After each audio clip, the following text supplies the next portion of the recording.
intimate interview. Very intimate. So you want me to stop? Here we go. Okay. Welcome to T. Did you press record? Did you start? Let me hit record. Okay. Yeah, I hit record this time. Okay. The audio was, so welcome to T. Welcome. Thank you. This is take 2 with DJ Nicky B. Yes. And all the food is gone, but we can edit the food in. There you go. Okay. Let's start from the beginning. Let me move this down just a little bit. There you go. Okay. Nicky B, how did you start DJing? Like, I haven't heard this for the second time today. I started DJing. I jumped on somebody's set at a cookout.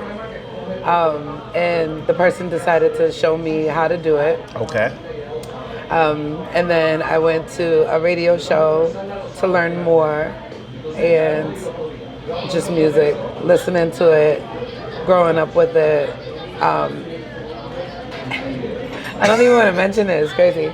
My ex was a DJ, but I never touched the equipment that he had. So did you touch him? That's probably why he's your ex. Because he didn't fucking touch him. That's why he's an ex now. Okay. So you have to touch the set and you have to touch the human being, and that way you can keep the relationship going. This is something that you should know as an older woman. But go ahead. And that's it, basically. I don't know how further you want me to go, but what I want to know is, did Slayer give you permission to be here? No. Okay, good. Fuck you, Slayer. I'm just his DJ, that's it. Okay. That's all. I didn't even know if I had permission, if I was supposed to watch me get a message. Yeah, I've been getting messages from Slayer. Let me ask you a question. Because you showed up to the brunch, and when you walked in, I knew who you were. Yep. I didn't know who you were. Right. But I knew at some point, I had an intimate relationship with you. Not, we met each other before. We've had long conversations. Yeah. And it took me a while to even know who you were. And I have glasses. I didn't have my glasses on, so you were like a blur. I thought you were my cousin, so I was looking at you like, yo, who the fuck is this? Like, why is this girl coming up to me? I don't know who she is. And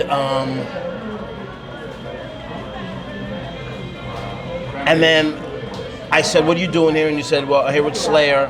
And then I'm like, Slayer?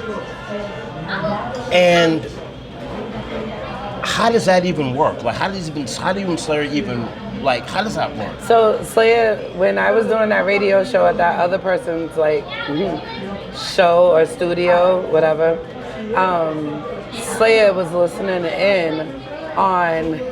I know Slayer, but not knowing him. Okay. But Slayer was listening in, and he hit me up through Messenger, and he was like, yo, why don't you come to my radio show? It sounds better, whatever. And I was like, I don't know, because I heard about you. And then he was like, don't always listen to what you hear, see for yourself. So it was Nightlife Nation. And I think I went to Sex Tingles. So that was my first time going to Sex Tingles, and I heard all the stuff that they were doing, and I liked it. So then I started DJing on there. I made Women Crush Wednesdays with Slayer. So, and then he basically just let me do my thing. I DJ'd, he would tell me what I did right, what I did wrong, and then I just kept going from there. But that's the way Slayer found me. He was like, yo, leave that radio show, because it's not gonna get any whatever, because the dude just kept trying to sleep with me consistently, and he just kept saying it. I was like, no, I want to be there for the music. Right. And I went over there to Sex Tingles. I went over there with Slayer, and Slayer didn't try to do any of that stuff, and I was good. And I respect him for that, because he did pull me in, and then he was like, try coming to the Dublin. Okay.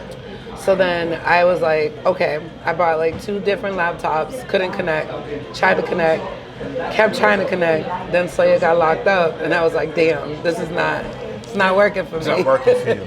So then when he got out, I finally came back, hooked my shit up, had new stuff, and then I tried for the first time, and then I got put on the bill for the Dublin at Baby Maker Mondays. The only female DJ there, so it kind of worked out. So I give him a lot of props in helping me to get where I am right now. So Slayer, how I met Slayer was I don't know if, did he call me or we called him, but we had the Bobby Shake show on the radio station. And I think he called in and he had a list called the Drat List. Dirty, rotten ass trick, I believe, was the list that he put out. And one of the girls that was on the Bobby Shake show was on the Drat List. Oh, Lord. Which caused pandemonium. And Bobby Shake show is pandemonium. And I grew a relationship with Slayer, and then, you know, I left, I quit, and he would hire me, work for him, and then he hired me to do his sneaker ball, did the video. I was in that. You were there. I was drunk. And I was so drunk. And I'm gonna go back to Slades when you walked in, and I'm a man, I can't help it, but I'm like, oh, that was the girl that was like bubbling in Adidas and a dress, and she had a long, frock. She had a long frock and Adidas Sambas. I go, that's where I know her from. But then as the night went on, I'm like, no, I know her from somewhere else. And then we had a conversation to figure out what.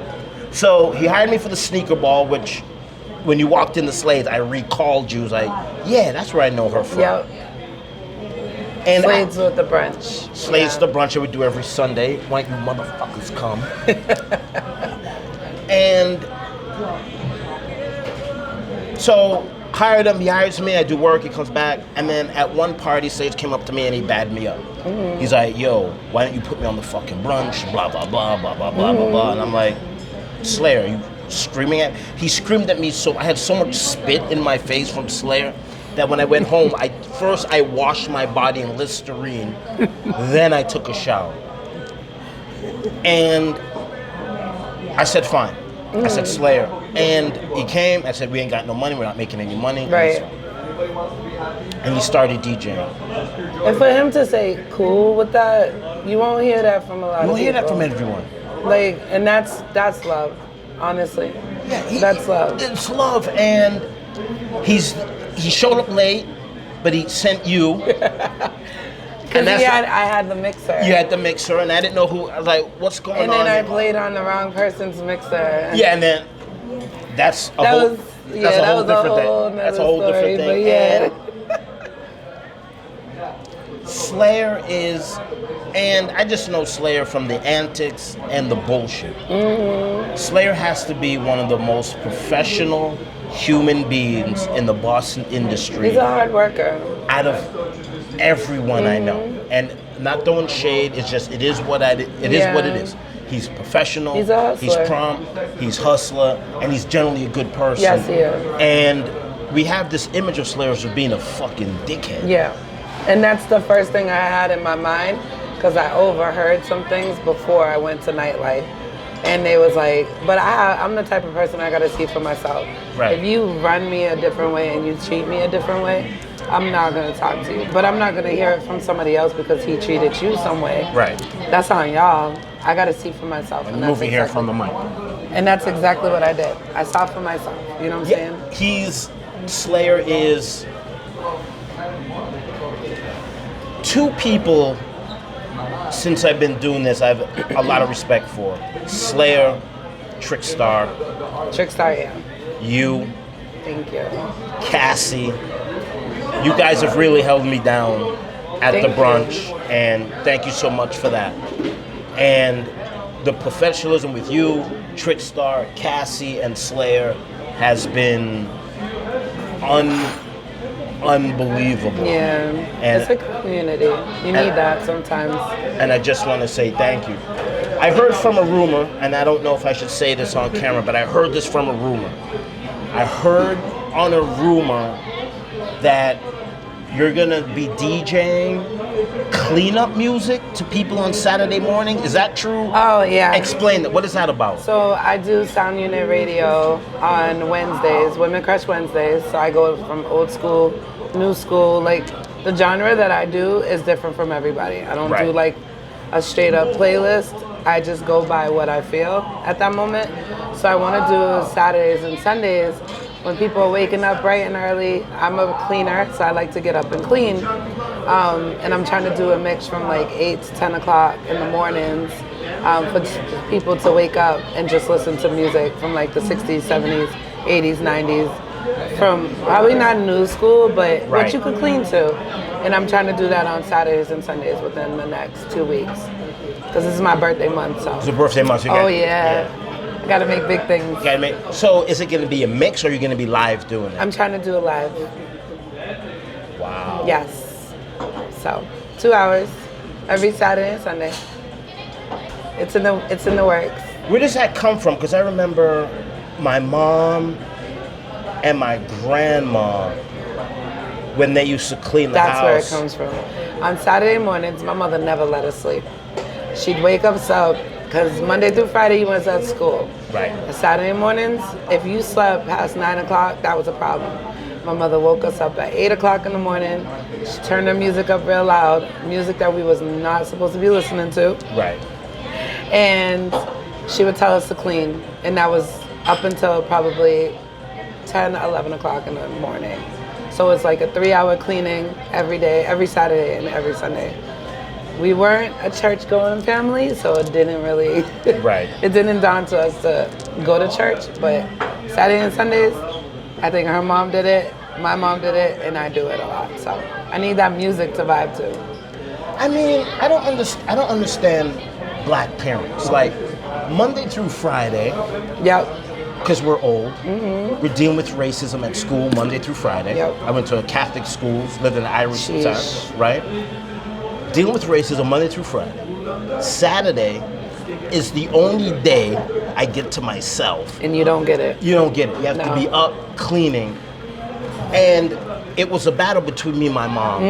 I wanted to play Saturday morning cartoons, Schoolhouse Rock. I don't know if you remember that. I remember that. Schoolhouse Rock. I don't remember the song, but I remember that. Schoolhouse Rock. So it was a fight between Schoolhouse Rock and Marvin Gaye and James Brown and Kenny Lattimore. Oh jeez. Who else? Oh my gosh. Luther Vandross. Always. Patti LaBelle. I'm drawing a blank. I mean.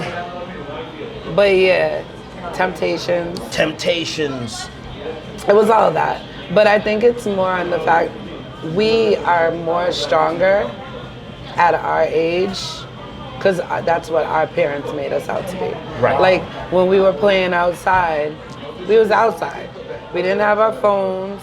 We was outside. For me to try to get my 16-year-old outside, forget it. It's not happening. It's not happening. Like go outside, have fun. We were doing what, double dutch, tag, freeze tag. I got in trouble for spinning the bottle a couple of times. Yeah. We was outside, but it made us stronger as the people that we are now. Anybody that's over like what, 34, 35, we were strong individuals.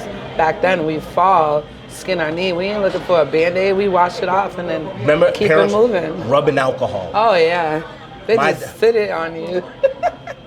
If in 2025, if I fell in 2025 and my dad poured rubbing alcohol on me, oh my, you're dying. Yeah, he's locked up and I'm and I'm in a foster home because that's child abuse. Right. But back in the 80s, rubbing alcohol right on a cut. Jesus And when we got our ass beat, it wasn't child abuse. It wasn't child abuse. When we got our ass beat, it was not child abuse. It was those. And I got hit by everything. Yeah, you get hit with everything. It was a hanger. It was anything that was close to my mother. Yeah, anything your mom. My mom had a stick. She had a stick. A stick, and I used to. So she would. I don't know how she did it. She would open up the door, grab the stick to the basement. As I'm running down the basement, she had like a 10-foot stick, and she would hit me with it as I'm turning the banister. I don't know how she did it, but she was skilled. It was door, stick, whack. See, that. There was what, 4 of us, and we had bunk beds, and we knew she couldn't get up there. So either you go up or you go under, and that's where we were. So the skinny ones had to go under. But yeah, I know that she hit me with a comb, and that's the one thing that I would never forget. I was like, you can't get me. She took that comb and threw it, and that shit hit me right in my forehead. I had a big knot. She said, now you go sit your ass down. So, like, but that's what I'm saying. Yes. Like, listening to the music and all that stuff from back in the day, same exact thing. It's really amazing too when I hear some of these younger DJs play. It's probably, there's a lot to go into it. Broken homes, blah, blah, blah, blah, blah. But growing up, there was music that was played. And I think everyone from our generation could be a DJ. I'm not throwing shade to DJs that are talented. Yeah. But everyone 50 and up could be a DJ because we listen to so much music and so much genre. And we've lived through souls, R&B, blue beat. Like when we used to go to Jamaica, that was when we were inside the dance hall. After 4 o'clock, it was just all blue beat music. So you were just indoctrinated with so much music that, and I see that with you. I see that when you play, our parents, even though we hated it, was teaching us the foundation of what it meant to be black. That's so true. Which I don't see where the younger generation have that. Because also the mothers and fathers are younger. Yep. So they only could go back to maybe the 80s or 90s, where our parents go back 50s and their grandparents 30s, 40s. So we have like this huge catalog of music that that's a great idea. Right. And that's what I say all the time too, because my dad, he's the one that got me into half of the songs that he played. And that's the stuff that I play when I'm at the Dublin, when I'm at Baby Making Mondays. I play that music. I almost got into a fight. Not a fight, but I got into an argument with some dude that walked into the Dublin. Luckily, 2 people did, have my back, but it was a guy and he got mad because I played That's What Friends Are For. And I was just like, are you serious? How are you gonna get mad at That's What Friends Are For? And he was like, where are we? We're not in like the 70s. But the thing is, it's an opening. And then I got into a couple of arguments with a couple of DJs online. Not arguments, but disagreements. And they was like, well, you still got to keep the crowd going. But me being a female DJ, that's the way I keep people going. Right. So it's either you can stay there or you can leave. But everybody knows now how I start mixing and how I start moving. Female DJs get it not harder than men, because I don't want anybody to quote me. Yeah. Pause. Female DJs are like... Keep talking, but check to see if it's still recording. Okay. Female DJs, at this point, it's just like, all right, you know what? Women are going to get to be able to DJ before the men do, or you guys got it easy. It's not as easy as what you think, because somebody thought I was sitting down. Right. Yeah, I got that. There was an argument with that. Somebody thought I was sitting down while DJing. I'm 5'5.5". Everything, if there's a step or if there's no step, the equipment is like literally where my boobs are. So if I go any further or closer to it, my boobs are gonna be the ones mixing, not my hands. So how am I sitting? Right. And this is why I'm like, it sucks, because they're gonna look at everything that you do wrong before you do anything right. And that's what I've been seeing with some of the men that are judging me as a female DJ. So hold that thought. Welcome to T, last section of T. I want to go back to, this has been a good, I hope this works. I hope it does too. This has been good. This is 2 takes and this has been really good. And we did 2 T's and the first one was completely different from the second one. It is, but it's okay. I like to talk. And I've noticed that a lot of the younger kids complain when we play older music. And I noticed this only in black culture. With white kids, I see younger white kids running around with AC/DC shirts and Ozzy Osbourne shirts. Not Nirvana, which would be old new music, but I'm talking Rolling Stones, Led Zeppelin, Beatles, Elvis. In the white community, that music, which is all stolen from us, let's be realistic, It's all stolen from us. Yeah. But in the white community, the younger white children respect old music, and I could be wrong, but was that person that argued with you about That's Right, was he black? No, actually he was Spanish. Spanish, okay, well. Or, yeah, but it was just that one thing, the first thing he came into, he thought it was gonna be, I don't know if he thought it was gonna be a different genre of music. Right. But he was like, it's early. I told him too, I was like, it's early. He sat down and was eating. Right. And then he was like, why do I have to listen to this? And I was like, so you're arguing with me, just finish your food and go then. Right. But you're arguing over a song. Like, that's what friends are for. It's crazy. And I was actually not even playing, I wasn't even about to play that song. So what I did was I pissed him off even more. I let the whole song play. Because you're not gonna get mad at me. I was actually setting up sound.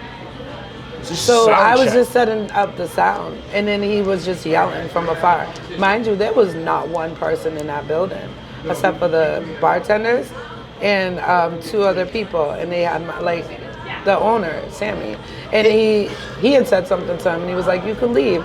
But after, which is crazy, after the whole club was over and he listened to some of the set, because he left and came back. He came back during my set was about to end. He came back and apologized at 1 o'clock. He said, my bad. Like, I respect you because not many people could do what you did. And that's one of the things that I was like, all right. And he tried to give me a hug. I gave him a high five and I was just like, you gotta start to listen before you sit there and judge. You automatically looked at me as a female DJ and you saw and heard one song. You didn't even know or ask anything else. The kids these days with black culture, it's almost that. They want to listen to the same songs over and over again, but they're not listening to what's going on with those songs. Half the songs that they listen to now, can't understand it. That's why I don't play it. I wish, and what I wish, my dream, my wish is, I would love for Diddy, if he gets out of buying front, and he may face still 20 years.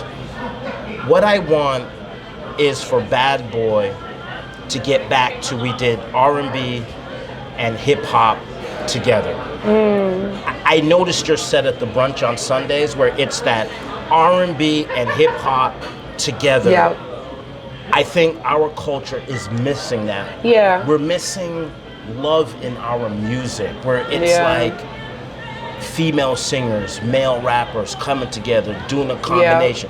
Those are everybody talks about Biggie Smalls and Bad Boy and all of that. To me personally, I don't think Biggie's that great of a rapper I know you this is just take me. A deep breath on you that can take one. a deep breath. I wouldn't consider Biggie top 5 rapper of all time. I wouldn't do that. That's your opinion. That's my opinion. Right. I like guys like LL Cool J, Rakim, I played a KRS-One. Okay. So now there's only 2 guys left. There's only 2 guys left. Right. The top 5. And LL Cool J built Jay-Z. He built Kanye West when he talks about Def Jams. We also talk about Run DMC. Method Man is right. So those are the godfathers. But when we talk about the golden era of Bad Boy, it's that R&B hip hop blend. right. And I want that to come back, and I love what you do because that's what you play. Why do you play that? For the excitement. Like on last Sunday when you guys left to the boat cruise, which I know that was the best interview that I've heard so far, because that made me like think about it. But that when you guys left, I was playing and I was told only to play till 7. Right. Cass is sitting there and she's like, Brandy, it's 7 o'clock. No. I started getting into my vibe and I played I played line dancing music, and like 6 women stood up. This older woman was in there and she stood up and did a whole line dance. Anything that I played. So I was like, I can't just stop it here. I gotta keep going. It's the excitement for knowing that people are going to be excited. Oh my gosh, she's a DJ, she's a girl, she's actually, she looks young, but she's playing our music. That's what I like. When I get into that vibe and I start twisting it, and showing people that I'm not playing what everybody else is playing at the moment. I like to play from like back in the day. Maze, of course. Then that's when it starts getting me out of my anxiety stage. And Slades says it all the time. You can't have anxiety. I have anxiety after I hit, like, when I see over 25 people. Nobody knows that. But now we do. Right. So once I see over 25 people, I'm just like, oh my gosh. And I don't know what to play, but I don't have a playlist. I don't go by like, but it's just something that pops up in my mind, and I look at everybody's face and what they're gonna do. That excitement just gets me going. Yeah. Your playlist is one of the best I've heard. Thank you. And I'm not gonna say female DJ because that's completely bullshit. That's like saying black hockey player or first black president. Right. You're a president. You're a DJ. Your set is one of the best sets I've heard. Thank you. This year because it empowers women. And Star Martin was talking about this the other day. Me and her talked about it, and she doesn't like the money pull up in dancehall because women want to bubble, but they're doing the money pull up. But I was telling Star that that's a part of dancehall. Yeah. There's certain elements of dancehall. There's just certain elements of dancehall. Yeah. And money pull up is just an element of dancehall. When you play, you empower women that I've never seen before. And why? I don't know. Exactly what I said before. I think it's just because I'm a black female. I'm a female at that. I look young, but then I got an old soul. And then I get excited. Even if there's one or two people there, I'm having fun regardless. I could play. That's what I was told as when you started DJing, and that's what Slayer told me too. He was like, play like you're playing for 50 or 60 people. And don't stop, just keep going. Because once you stop, you're not gonna get that attachment. Like, people book me when they see me at like the brunch. Right. I've gotten booked. People came up there and took a picture of my card. And they only saw me and they stayed. They stayed and ate. Even though they wasn't dancing, they stayed and ate. If you didn't like the music, you would get up and go. Everybody that was there on that Sunday when y'all left, they stayed. And that was great. And then the people just kept coming in. And I was like, okay. And then I don't talk on the mic. I started learning how to. Because Slayer be on my neck. Now, I know my dancehall guys are probably losing their fucking mind. It's hard to call you a guy. You can't call nobody a guy, right? All my dancehall people is probably cringing when a selector is terrified to talk on the mic. That's a cringe. Right. You gotta fix that. I am. And I look at the crowd Fix now that. as if like they're 5-year-olds. Because I'm a teacher, so it's just like, all right, you know what? I'm gonna look at everybody like they're 5 and 4 years old. I'm gonna entertain you in a different way so that you could be like, so I started not speaking like, I keep saying Slayer's name, but I take a lot from him when he's talking on Baby Making Monday. Pause. Double pause. Oh yeah. Double pause. Baby Making Mondays and take a lot from him. Taking a lot. Taking a lot. I listen to what he says on the mic and then I try it. There was one day I think I went on the mic and I said, don't forget to tip your DJs. He was like, Brandy, like, the fuck? He was like, how you gonna get somebody to go over there and get a drink and you over here, don't forget? And he mocked me and I was like, okay. So I was like, next week I'm gonna do it stronger and better. And I did. And then the women started turning around and they're like, oh, she talks now. Because there were women going up to him and was like, oh, you got a female DJ, but she don't speak. And I was like, okay. So I like that. When you challenge me, I'm gonna take that challenge and keep it going. I don't sit down either. So that made me mad. That one comment made me mad when somebody was like, she sits down. So yeah. Thank you so much for coming to tea. Oh man. Listen, you empower women. You're an amazing DJ. You're amazing. I've never seen, because the brunch is empty, because you guys don't show up. You gotta show up on You gotta Sunday. show up. You guys gotta show up. I've never seen a venue empty, and not because the food isn't good, Not because the DJs are terrible, Right. just the fact that nobody's coming. Yeah. But I've never seen a DJ get bookings from an empty space. I know. That's so true. I had a wedding shower from that. I did a birthday party, a child's birthday party, a 90-year-old birthday party, and this is all from just The Brunch. Yeah, some of them are just from the Brunch. Which is crazy because usually a DJ would get booked because the place is crazy and you want that DJ. Yeah. Nobody comes into an empty venue, sees you playing, and gives you a booking. That just goes to show we're doing something right over there. We just need the support from the community. But you are doing something right. I'm the promoter, so obviously I'm doing something wrong. No, it's just everybody wants to be outside. Everyone wants to be. You are. You know what I'm saying? And that's one thing. Like Slades is an inside place. The food is great, but everybody there's these things that are happening, and everybody's doing all this in July, and it's like, I want to go there because it's outside. Let me try that first. So that's one thing I don't think it's so much like the promotions. It's more so of the people wanting to be outside for the summer. Thank you. Thank so you. much for the second. We did this twice, y'all. And I'm gonna go home and I'm gonna listen to it. Can't wait to see it. I'm gonna go home and listen to it, and I'm hoping that this worked. And if it doesn't work, we'll have to do take 3. But Brandy, thank you so much. Thank you. You are amazing. Appreciate it. You're amazing. You're amazing. Thank you so much for tea. This is Brandy. Nicky B, DJ Nicky B. How can we find you? And the reason why I said Brandy is because no, we're not gonna throw shade on the coffee. Go ahead. No, with the R. With Go the ahead. R. It's supposed to be B. I throw shade. Anyways, Sunday is brunch at Slades. Monday, Dublin, baby making Mondays with Slayer. I'm on from 9 to 11:30, usually 12 o'clock. Wednesday is WCW at soundunitradio.com. And then Saturdays and Sundays, soon to be in 2 weeks, the cleanup music on soundunitradio.com live. So. You know what I want from you? I'm gonna keep pushing this. You know what I need from you? And you gotta pinky swear. Wait, No. You do the pinky it swear now, first. You do the pinky swear first. That's how I do it. You have to develop a gospel playlist.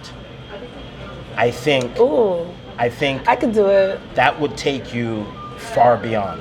I could do that. Pinky swear. Pinky. That's how you do pinky swear. You do the pinky swear first. Pinky swear. Pinky swear. I got it. All right, gospel. Love you guys. Oh man.